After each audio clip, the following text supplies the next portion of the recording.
Pendant qu'ils étaient assis à table en train de manger, Jésus dit « Je vous dis que certainement un de vous, ici, mangeant avec moi, va me livrer. » Une profonde tristesse envahit les disciples, et, un par un, ils commencèrent à lui demander « Maître, est-ce moi ?» Marc 14, 19.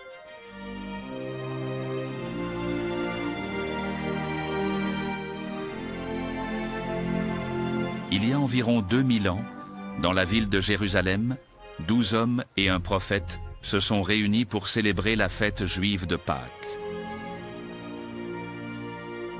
Le prophète était Jésus de Nazareth. Le repas qu'ils ont partagé est connu comme le dernier souper. Peut-être aucune autre réunion de 13 personnes n'a eu un impact aussi puissant sur le cours de l'histoire de l'humanité.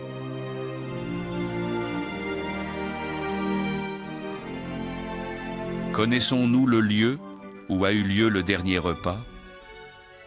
Y avait-il seulement des hommes lors du dîner, comme le suggèrent certains, ou y avait-il aussi des femmes présentes?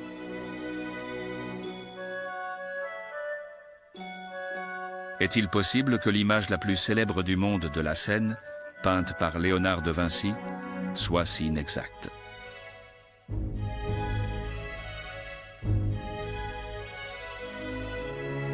Et pourquoi Judas, appartenant au cercle de Jésus, l'a-t-il trahi? Ce ne sont là que quelques-uns des mystères que recèle la Bible.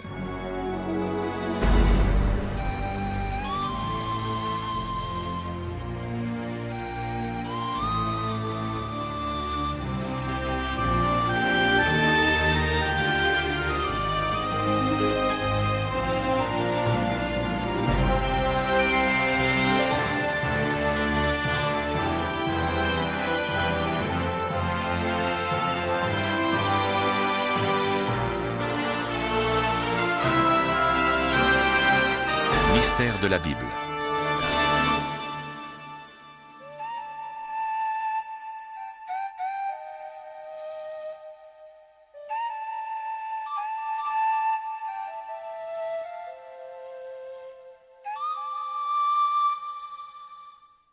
Le dernier souper. Voyage à Jérusalem.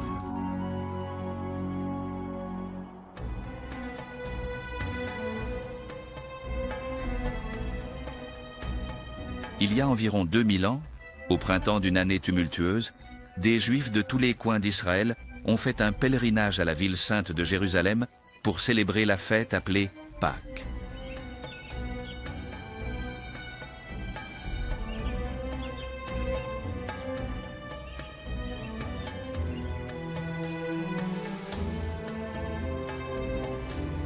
C'est pourquoi un pauvre prophète de Galilée commença le long voyage pour atteindre Jérusalem, et marcha 6 jours et 6 nuits à travers un terrain accidenté.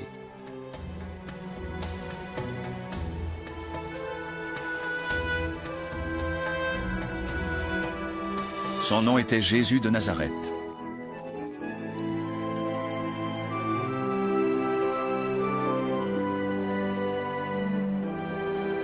Il est arrivé suivi d'un groupe loyal de disciples, exaltant le message retentissant qu'un nouveau royaume de Dieu allait venir.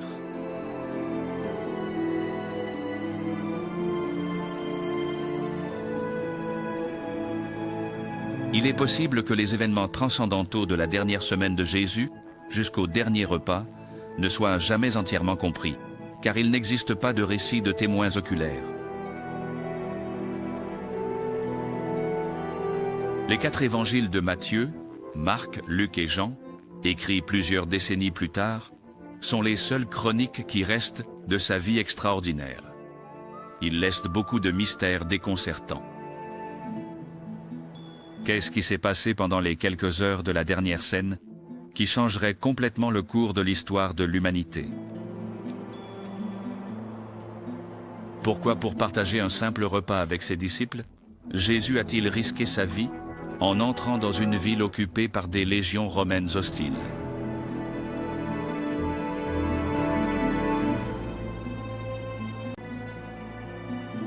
Jérusalem, Jérusalem, que tuent les prophètes et lapident ceux que Dieu t'envoie.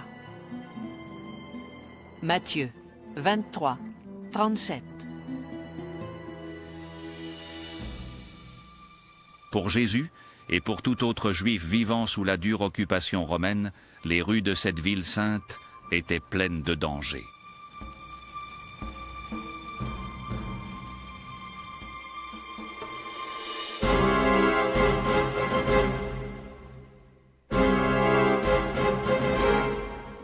Durant le mandat de Jules César, le puissant empire romain avait étendu son pouvoir à travers toute la Méditerranée pour dominer le Proche-Orient et l'ancienne Palestine.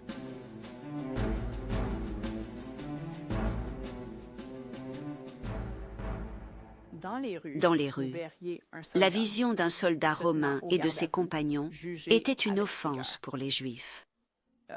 Ils représentaient vraiment une force d'occupation. Ils étaient un rappel constant que les Juifs n'étaient en plus une nation indépendante.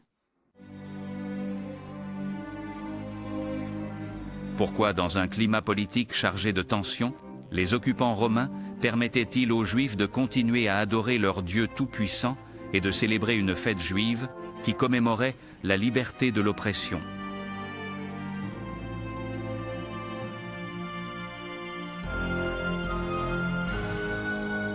Souvenez-vous de ce jour où, avec grande puissance, le Seigneur vous a fait sortir d'Égypte, où vous viviez comme esclaves. Exode 13, 3.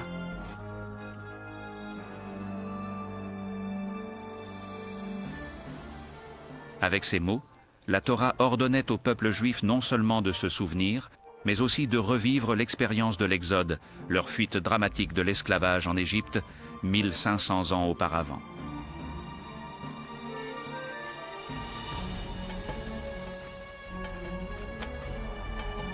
Dirigés par Moïse, à travers le désert du Sinaï, des milliers d'esclaves hébreux étaient arrivés en Palestine, la terre promise et de la liberté.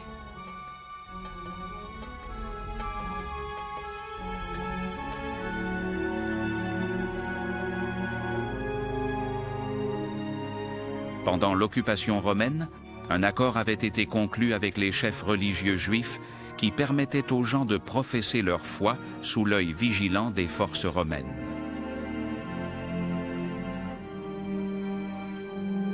Mais pour les Romains comme pour les Juifs, la semaine de Pâques était une période volatile, dangereuse et menaçante.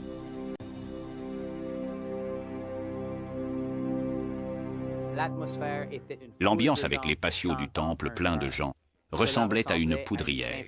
Les gens célébraient la fin de l'esclavage impérial, même si à ce moment-là, ils se trouvaient sous l'esclavage impérial. Beaucoup de gens cherchaient une sorte de libération de l'occupation romaine. Certains espéraient qu'une grande figure messianique apparaîtrait. D'autres pensèrent que Dieu interviendrait pour eux d'une manière surnaturelle et enverrait d'en haut un juge céleste pour renverser leurs ennemis. Peu après son arrivée à Jérusalem, Jésus visite le Saint-Temple, le centre de la vie religieuse juive. Ici, il accomplit son premier acte révolutionnaire. Les historiens continuent de se poser cette question. Pourquoi Jésus choisirait-il ce lieu et ce moment pour faire un pas qui marquerait son destin?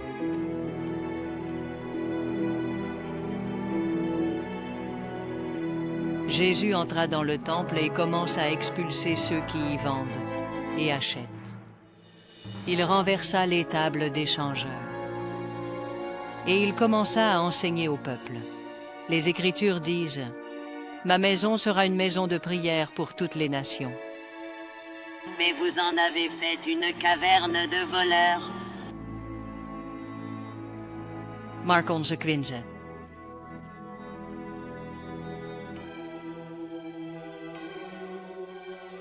En faisant irruption dans le temple, Jésus menace l'ordre existant et se fait la réputation d'être un dangereux insurgé politique.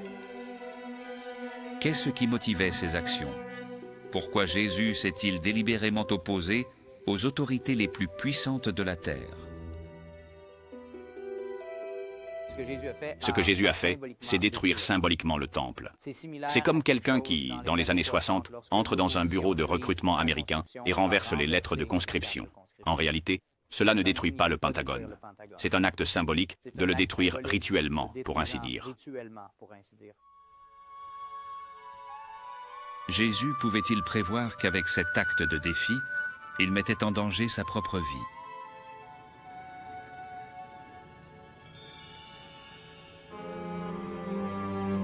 Il restait 2 jours avant la fête de la Pâque, quand on mange le pain sans levain.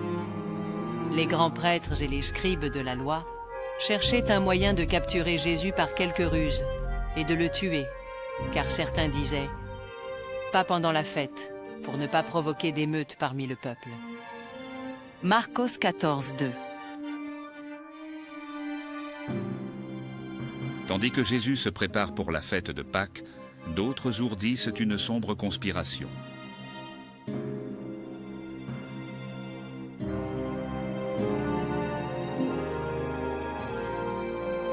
Jésus était-il conscient qu'un de ses propres disciples, un homme en qui il avait confiance, presque comme un membre de sa propre famille, se retournerait contre lui?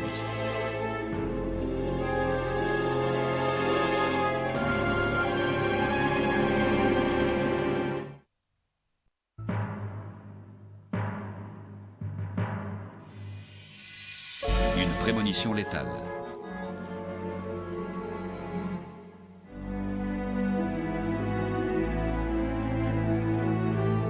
Dans les rues de Jérusalem, les familles sont occupées à se préparer pour les fêtes de Pâques. Selon la coutume, les célébrants choisissent des agneaux pour le sacrifice qui aura lieu sur les marches du temple.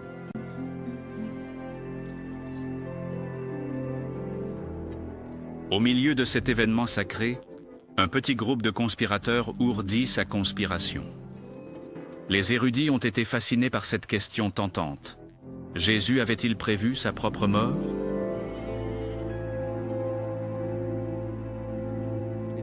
Qu'il se rende compte qu'il était dans une situation difficile n'est pas nécessairement un indice de préconnaissance surnaturelle. Il a offensé les autorités du temple. Il sait sans aucun doute ce qui arrive aux prophètes qui font ce genre de choses. On les arrête souvent et on les exécute fréquemment. C'est à ce moment précis que le destin de Jésus est déterminé par un acte qui passera à l'histoire comme la trahison la plus infâme de tous les temps.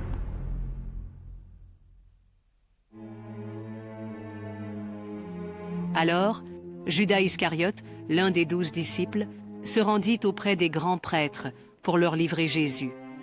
Lorsqu'ils l'entendirent, ils se réjouirent et promirent de lui donner de l'argent. Marc 14, 10.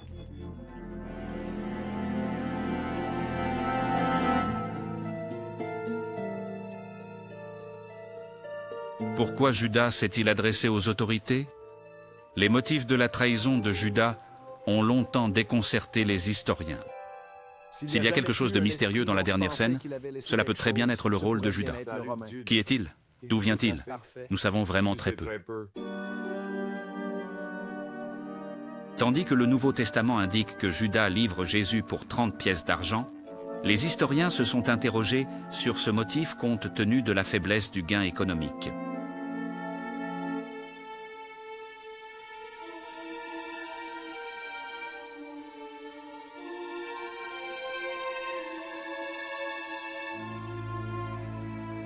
Certains érudits croient que Jésus a pu désillusionner Judas.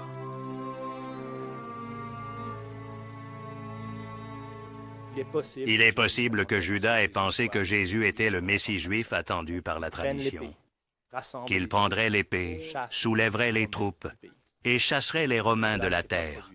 Ne voyant pas cela arriver, Judas s'est fâché, et en raison de la frustration et de la rancœur, il livra Jésus aux autorités. Bien que les autorités du temple aient des preuves incriminantes contre Jésus, étonnamment, elles ne l'arrêtent pas.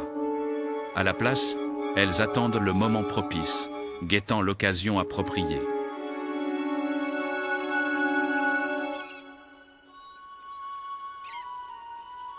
Le matin de Pâques, les disciples demandent à Jésus où il veut célébrer la fête et il donne à Pierre et Jean des instructions étrangement détaillées.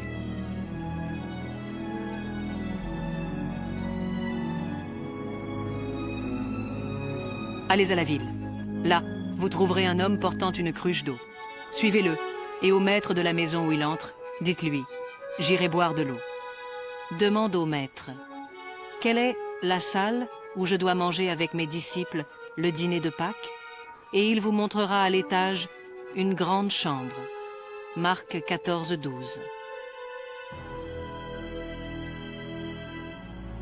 Cette nuit-là, au crépuscule, Jésus et ses disciples se sont réunis pour ce que l'on appelle la dernière scène, le repas le plus sacré de l'histoire du christianisme.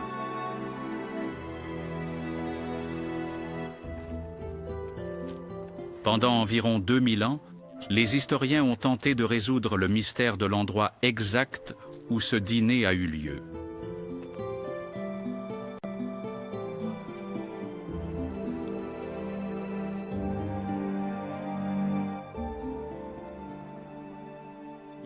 Selon la tradition, un des disciples arrivés plus tard de Jésus, un homme appelé Jean-Marc, avait une maison à Jérusalem.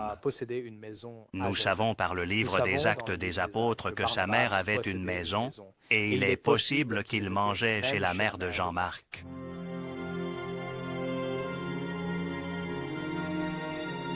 Les archéologues ont fouillé et exploré les vieilles rues de Jérusalem dans l'espoir de trouver des preuves de l'existence de cette maison. Bien que personne ne puisse dire avec certitude où le repas a eu lieu, certains pensent qu'il y a un bâtiment du mont Sion qui est situé sur le lieu sacré.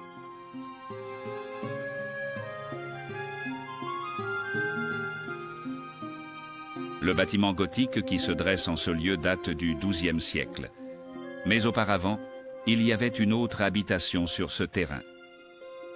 Se pourrait-il que ce soit le lieu où Jésus et ses disciples se sont rassemblés pour leur dernier repas?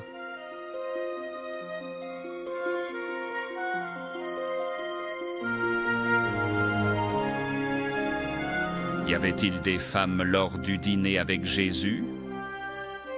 La peinture religieuse la plus célèbre du monde nous a-t-elle laissé une image déformée de la dernière scène?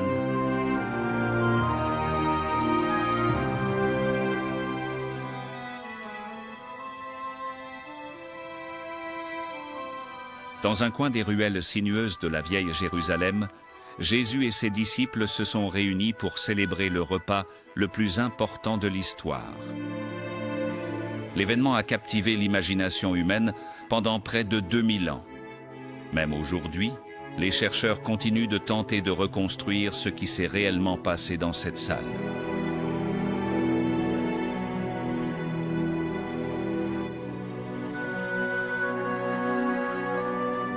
Selon le Nouveau Testament, à table étaient présents avec Jésus 12 disciples.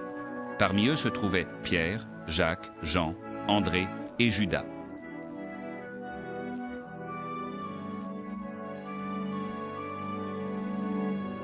Pour ces personnes, partager le repas avait joué depuis longtemps un rôle étonnamment important dans leur idée de but commun. Jésus, tout au long de son ministère, mangeait avec ses disciples et avec les autres. Il partageait la table, ce qui était un événement significatif. Dans le monde ancien, partager un repas avec une personne indiquait un niveau d'égalité, un don de soi à l'autre. Ce n'était pas seulement une question de manger ensemble. Presque spirituel.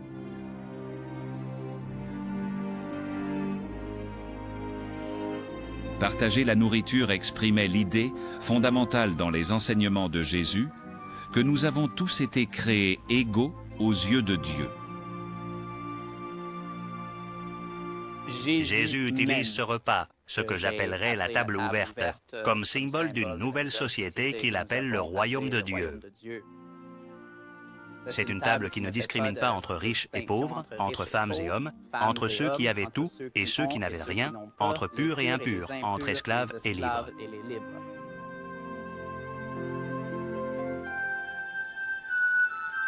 Pour les Juifs comme Jésus et ses compagnons, cette nuit-là avait une profonde signification religieuse, car c'était le repas de la Pâque ou Seder, qui commémorait la libération juive de l'esclavage en Égypte.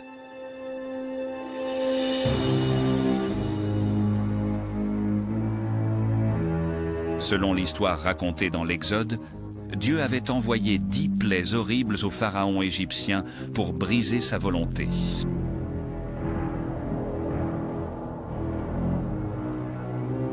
Pendant la 10e et plus destructrice des plaies, le massacre des premiers-nés d'Égypte, Dieu ordonna aux Israélites de marquer leurs portes avec du sang d'agneau.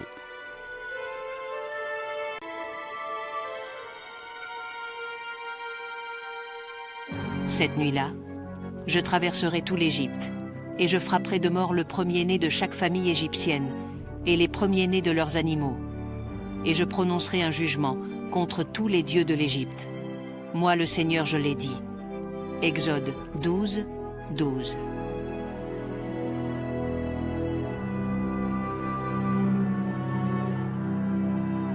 Ce fut cette nuit-là, quand les rues se remplirent de l'écho des lamentations des mères égyptiennes pleurant leur premier-né, que le Pharaon accepta de laisser partir les Israélites.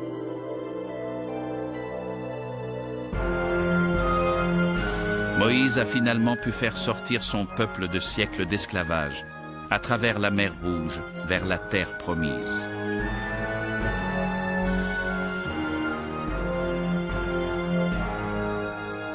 Par cet acte de rédemption, les Juifs croyaient que Dieu avait rétabli une alliance avec le peuple d'Israël.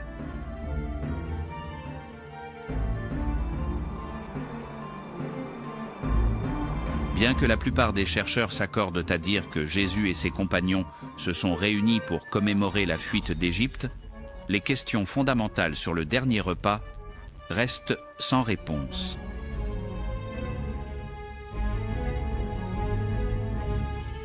Pendant des centaines d'années, notre vision de ce qui s'est réellement passé a été largement modelée par une seule œuvre d'art. Considérée par beaucoup comme la peinture religieuse la plus célèbre du monde, cette image peinte par Léonard de Vinci à la fin du XVe siècle continue d'honorer le mur d'un monastère de Milan.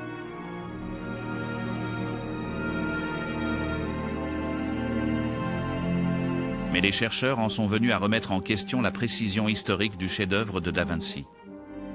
Qui, parmi les compagnons de Jésus, a réellement assisté au dîner? Et comment était-il assis? La peinture de Léonard montre les disciples assis derrière une longue table. Mais selon la tradition juive, les invités à un seder étaient allongés sur des sièges allongés autour d'une table en forme de U, appelée triclinium. Et en ce qui concerne les personnes présentes au dîner, Léonard a choisi de représenter uniquement des disciples masculins. Lors d'un seder, des femmes auraient également participé. Parmi les disciples, il y avait des femmes. Elles faisaient partie du cercle intime. Lors d'un repas familial comme la Pâque, bien sûr qu'il y en aurait. Les femmes avaient un rôle dans les prières. Donc, en tenant compte qu'il s'agissait d'un repas traditionnel, nous supposons qu'il y avait des femmes présentes.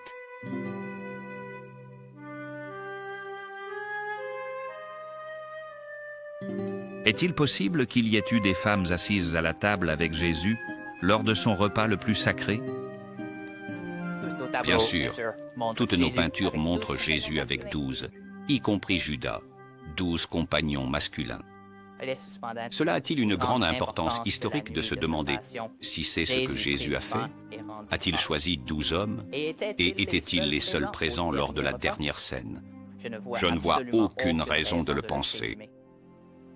Les compagnons de Jésus étaient des hommes et des femmes, quelle que fût la réunion finale. On a même remis en question l'hypothèse selon laquelle 12 individus auraient assisté au dîner. Certains érudits suggèrent que le nombre 12 a été utilisé simplement pour sa signification symbolique.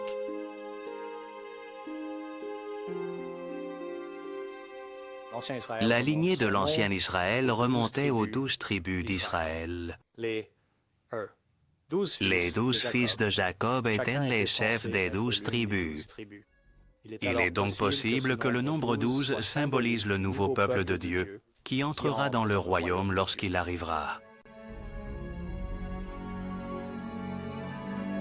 Mais alors que de nombreux chercheurs insistent sur le fait que le dernier repas était un repas de Pâques, d'autres remettent en question cette supposition. La vérité est que je ne crois pas que le dernier repas ait eu lieu à Pâques.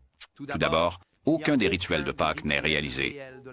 L'agneau pascal, le récit de l'histoire de Pâques, rien de tout cela n'apparaît dans la description du dernier repas. En fait, Jésus aurait été arrêté et crucifié lors d'une fête juive, ce qui serait pratiquement impossible à croire.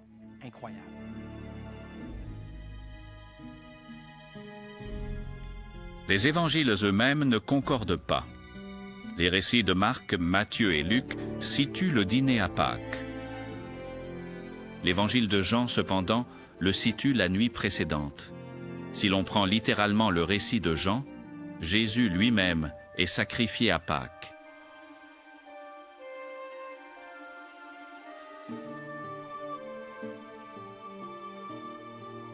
Fondamentalement, ce que cela signifie, c'est que Jean veut nous dire que Jésus est l'agneau pascal. C'est ainsi qu'il comprend le symbolisme de Jésus et sa mort. Avec tant de mystères tournant autour de si peu d'heures, les chercheurs s'accordent sur un fait. Jésus a été trahi par quelqu'un qui était assis à sa propre table. Jésus savait-il aux mains de qui il mourrait? Nous approchons d'un des moments les plus fascinants du Nouveau Testament. Jésus révèle le traître parmi eux.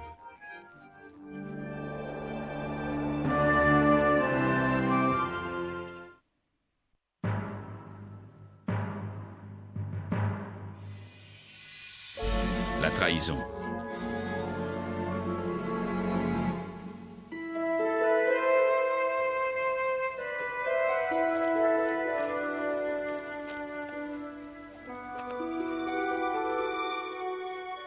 Pour les compagnons qui ont dîné ensemble lors du dernier repas, peut-être le repas le plus singulier de l'histoire, l'ambiance devait être empreinte de tristesse.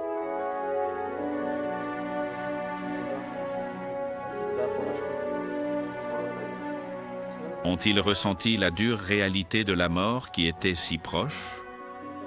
Les érudits se sont longtemps demandé comment Jésus et ses disciples avaient décidé de passer ces dernières heures si précieuses.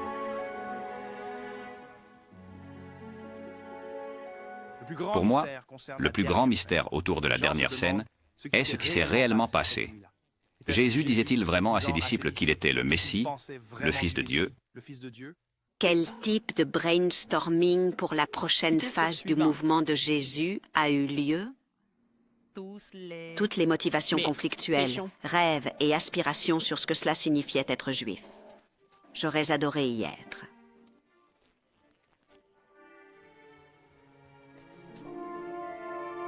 Si j'avais été présent à la dernière réunion de Jésus, je me serais senti très préoccupé. Je pense que ce dont les gens parleraient dans une telle situation, s'ils avaient un minimum d'intelligence, pourrait bien être comment quitter la ville le plus rapidement possible. Jésus n'a pas seulement prévu sa propre mort violente, mais il allait bientôt découvrir quelque chose d'encore plus effrayant.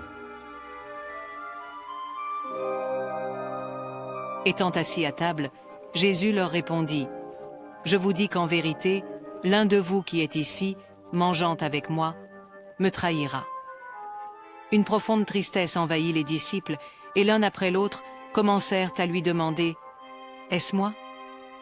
Marc 14, 19. Est-il possible que, même si ses disciples devaient être regardés en eux-mêmes, Jésus connaissait déjà l'identité de celui qui le trahirait?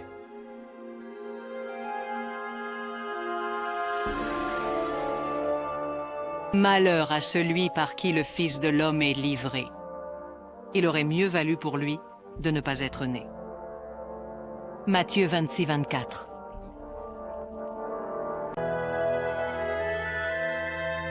À l'époque de Jésus, un acte de trahison comme celui de Judas aurait pu être sévèrement puni. Le délit de Judas est grave en ce qui concerne la structure sociale du premier siècle, dans laquelle la loyauté était la plus grande valeur, et la trahison de Judas ils déchirent le même tissu social. Tout d'abord, On défendait les membres de la famille jusqu'à la mort. était absolument, en voyant les membres de la famille, Et ce que disait le mouvement de Jésus était « Les liens que nous avons sont plus forts que les liens familiaux. que les liens familiaux. » Judas s'approcha aussi de Jésus et lui demanda « Serait-ce moi, maître ?» « Tu l'as dit, » répondit-il. Matthieu chapitre 26, verset 25.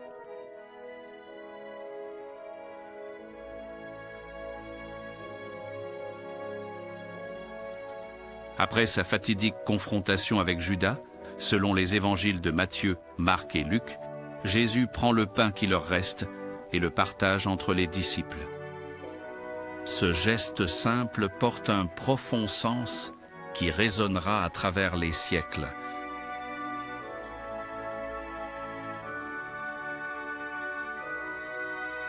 Ceci est mon corps, qui sera livré pour vous. Faites cela en mémoire de moi. Luc 22, 17.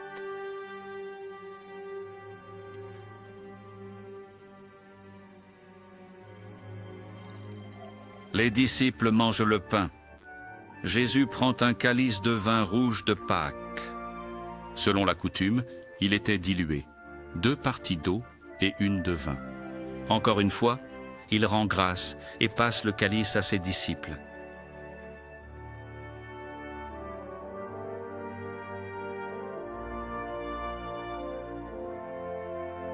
Thomas, bois. Cette coupe est la nouvelle alliance confirmée par mon sang. Luc 22, verset 20.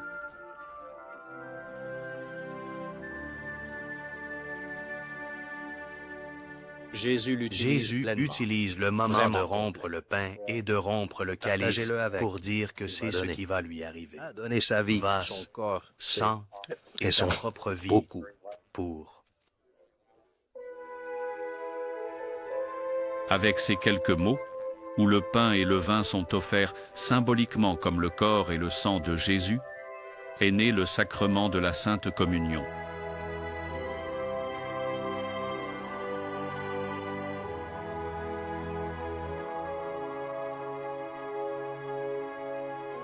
Cependant, l'histoire de la dernière scène dans l'évangile de Jean n'inclut pas ce puissant rituel.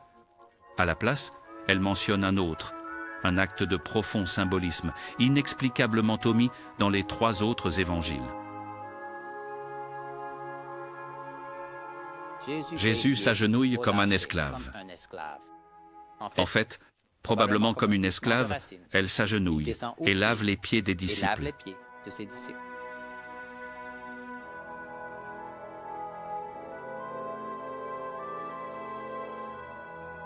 Le fait que Jésus lave les pieds, d'une part, est une sorte de soumission. Mais encore plus, il semble qu'il passe symboliquement le leadership. Quel est le message que Jésus cherche à transmettre avec cet acte simple d'humilité?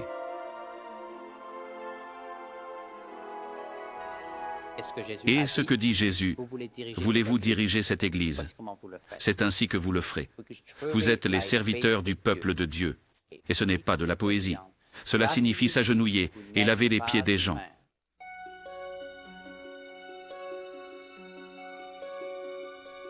Les événements qui vont de la nuit de la dernière scène au jour de la crucifixion ont reçu le nom de Passion du Christ. Beaucoup se sont demandé ce que pensait Jésus au moment d'affronter la terreur de sa propre mort.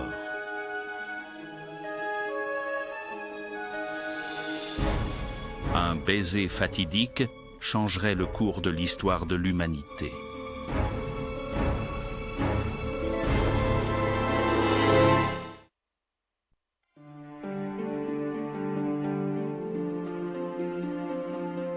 La Sainte Communion.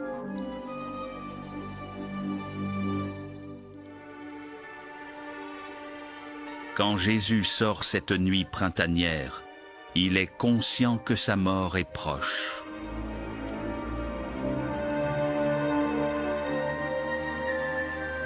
Suivi par ses disciples, il se retire dans un jardin tranquille sur le mont des Oliviers.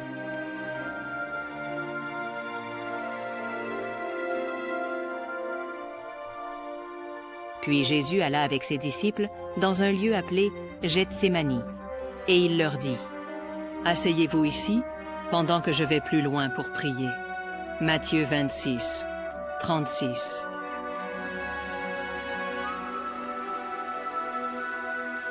Comment Jésus a-t-il surmonté l'agonie de ce moment? Se séparant de ses disciples, il s'agenouille et fait face à sa peur.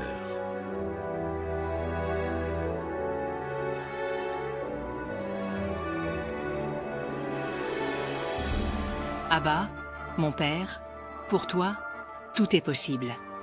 Délivre-moi de cette coupe amère, mais que ce ne soit pas ce que je veux, mais ce que tu veux. Marc 14, 36. Ce portrait de Jésus, il est assez frappant par son authenticité psychologique. Si l'on veut, par la tentative d'honorer et d'être fidèle réellement à l'expérience humaine de la peur et d'insécurité.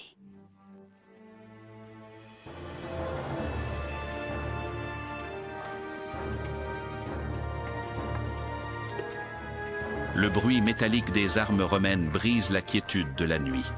Jésus lève les yeux et voit Judas s'approcher, suivi d'une foule portant des épées et des gourdins.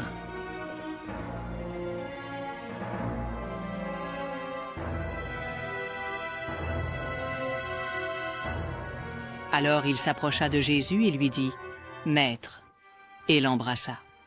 Alors, ils se saisirent de Jésus et l'arrêtèrent. Marc 14, 45.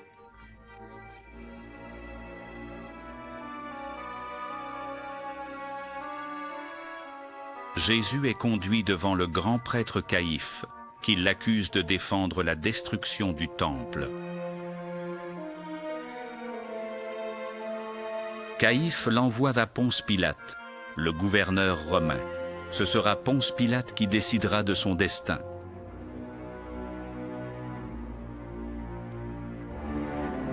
Il lui demanda, « Es-tu le roi des Juifs ?» Et il répondit, « Tu l'as dit. » Matthieu 27, 11.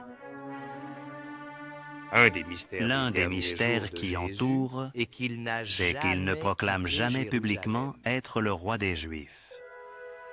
Oui, il est arrêté, jugé et exécuté pour s'être appelé le roi des Juifs.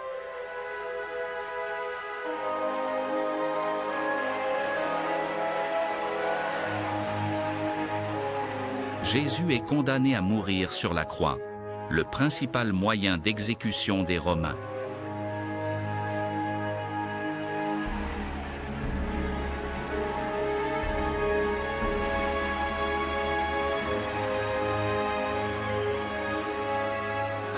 La mort sur la croix était lente et tortueuse. En réalité, c'était une mort par asphyxie. Le prisonnier qui était pendu sur la croix était cloué par les poignets au lieu des mains, comme on le représente habituellement. Les gens pouvaient tenir aussi longtemps que leur force le leur permettait. Lorsqu'elle faiblissait, leur corps, finalement, se détendait jusqu'à un point où ils ne pouvaient plus respirer.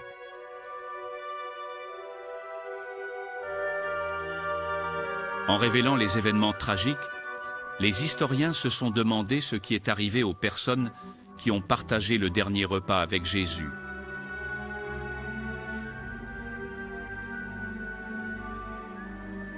Il y a des preuves que, du moins, les disciples masculins de Jésus ont pris la fuite. Je ne me moque pas d'eux pour l'avoir fait. Je pense que j'aurais probablement fait la même chose. Mais il est vital de distinguer entre perdre son calme et perdre sa foi. Une chose est de prendre la fuite, une autre est de continuer à courir. Ils ne continuèrent pas à courir. Ils sortirent de la ville, mais ils ne perdirent pas la foi.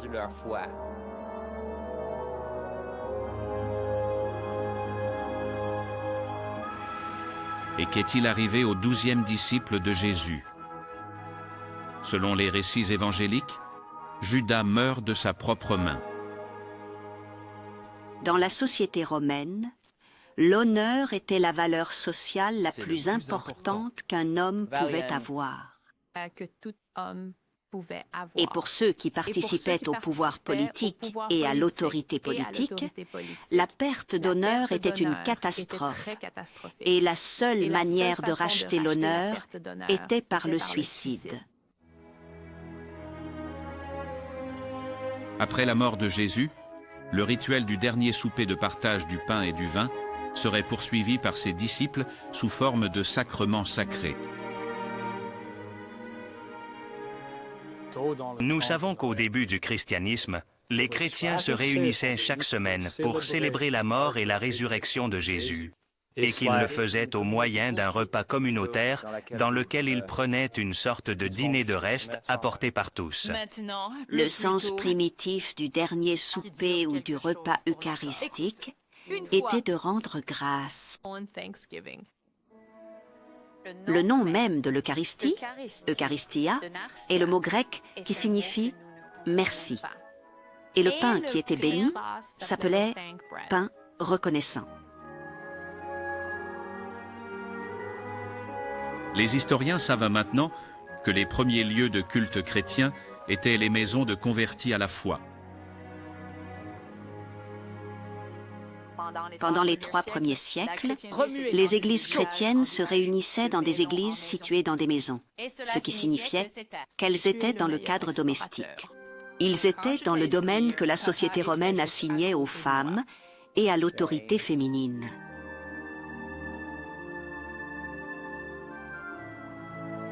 La lutte séculaire de pouvoir entre hommes et femmes semble avoir mis en lumière la question de savoir qui devait présider le repas communautaire de l'Eucharistie.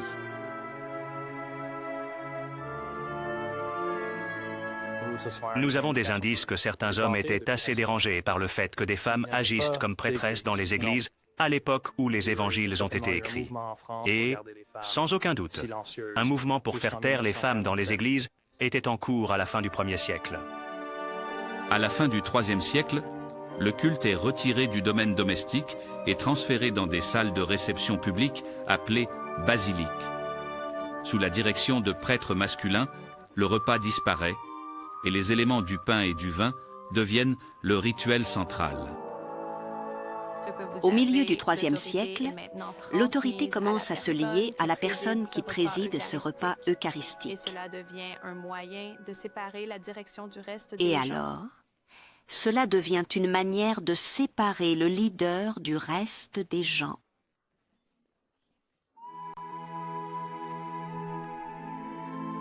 Et ainsi fut-il. Au fil des siècles, le rite de la communion évoluerait à partir du simple partage d'un repas de compagnons appelé Eucharistie.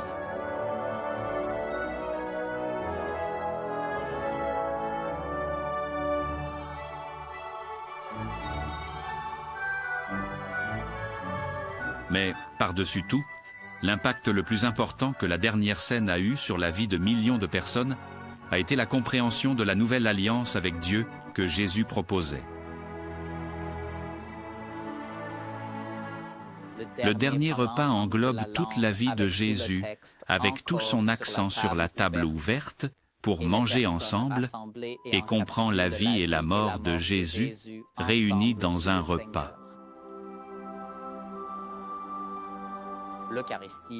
Dans le christianisme, le droit fondamental repose sur la nourriture distribuée à tous de manière égale.